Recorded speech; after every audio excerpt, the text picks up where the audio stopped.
Kuan Yew, the rickshaw puller, I think he saved my brother.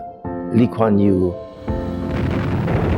About 10 days after the fall, we were told to collect ourselves in certain collection centers. So they said, go there.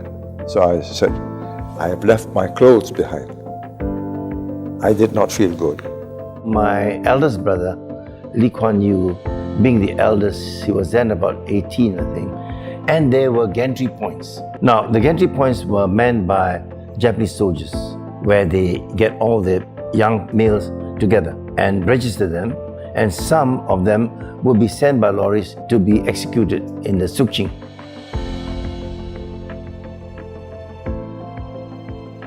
So I went back and stayed, lied low for a few days with my gardener.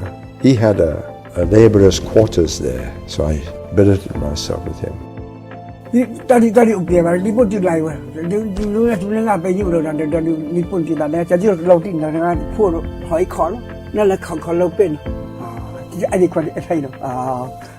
Second time I went out, they had changed people and they let me through. Well, I was lucky. Those who went on that lorry were taken to the beach and shot. Would have been me. If that Kuan Yew did not help you stay on longer, and you also decide to stay on longer, the history of Singapore might have changed, and he had a good laugh. Kuan Yew, he came early from the Fujian province. My mother hired Kuan Yew to be the regular rickshaw puller, to send us to school, and then fetch us again after school. So he was able to use his rickshaw and actually run. It's amazing, such a strong man.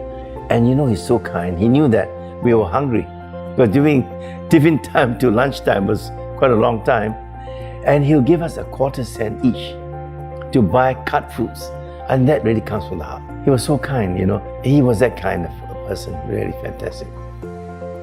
我离过要少啲少位，佢都是这样不可以。那拉就一直困嘛，第一呢搭起楼梯嗰邊，就可能係食。蹲錯，搬到少哇，要路吧就簡單，就好啲食。那拉不嚟，個最好。那你個時間來好，弄嘅好就好。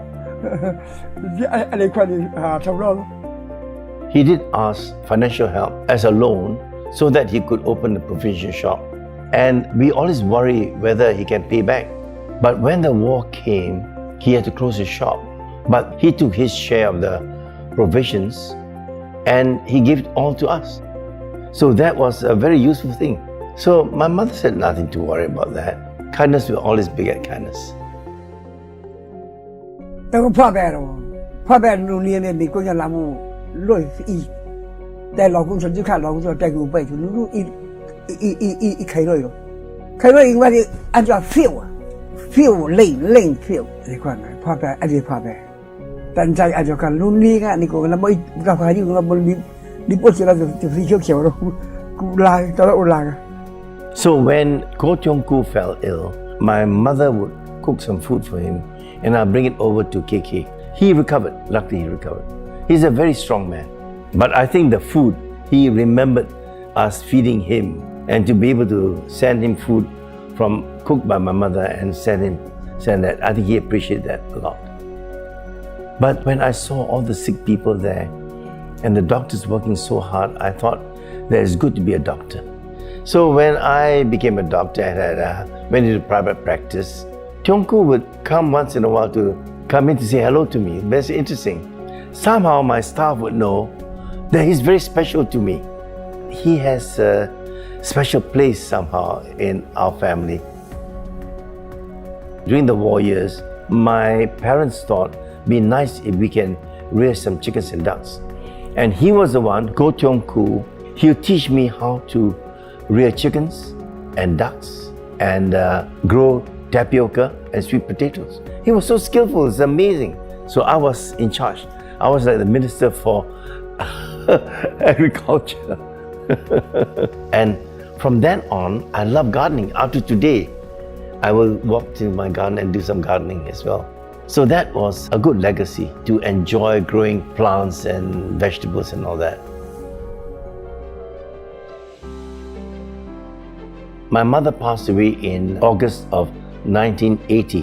Goh Tiong Koo, he was still in Singapore, and he came to the wake. And when he came to the wake, he cried and knelt down. It's quite touching. It's amazing.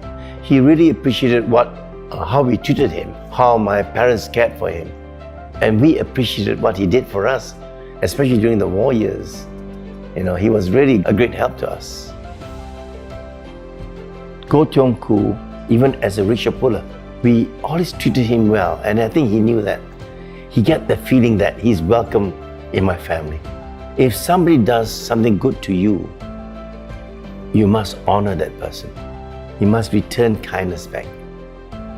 You must honor the person again for what they have given to you. Yeah, that was a very good lesson I learned.